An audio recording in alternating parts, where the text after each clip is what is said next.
Ny mety ho toetry ny andro any an-dranomasina lakamisy 13 janoary 2022 amin'ny enora maraina hatramin'ny zoma 14 janoary 2022 amin'ny enora maraina. Andao ifanentana fahamelona isika ny morontsiraka na tsy misy aza ny vinavina filazana fampitandremana.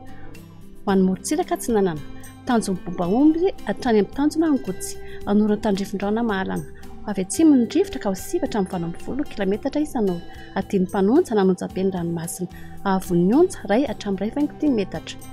Tanjona angotsy hatrany manoro anorona tandrifin-drano mahalana avy avatra ny rivotra ka ho sivatra amin'ny 20 kilometatra isan'ora atiny mpanonja nanonja-be ny ranomasina ahavon'ny onja ray hatramin'ny 2.10 metatra.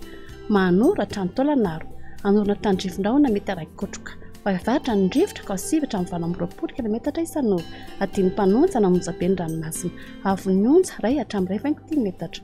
Taolanaro hatrany amin'ny tanjona vohimena anorona tandrifin-drano avy atsinanana ny rivotra ka ho 20 hatramin'ny 7.30 kilometatra isan'ora ahatratra 10.70 kilometatra isan'ora ny tolakandro anonja-be na herin'ny ranomasina ahavon'ny onja ray 2.10 hatramin'ny 2.10 metatra. Ho an'ny morontsiraka andrefana tanjony vohimena hatrany amin'ny tanjona kapoha izy tandrifin-drano mahalana avy atsinanana ny rivotra ka ho sivatra amin'ny 20 kilometatra isan'ora anonja-be ny ranomasina ahavon'ny onja ray 2.10 hatramin'ny metatra ahery indraindray ny tolakandro any atsimony toliara ka ho 2.10 metatra.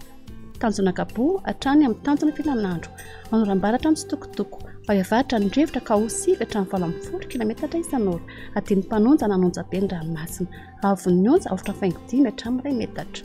Tanjona filanandro hatrany an-dalalava anoram-baratra mitsitokotoko avy avatra ny rivotra ka ho sivatra amin'ny 20 kilometatra isan'ora atiny mpanonja ny ranomasina ahavon'ny onja 4.10 hatramin'ny 2 metatra anonja-be na toram-baratra analalava hatrany amin'ny tanjona bombaomby anoram-baratra mitsitokotoko irova ny fitsokan'ny rivotra ka ho 9 kilometatra isan'ora atiny mpanonja ny ranomasina ahavon'ny onja 4.10 hatramin'ny 2 metatra anonja-be na toram-baratra.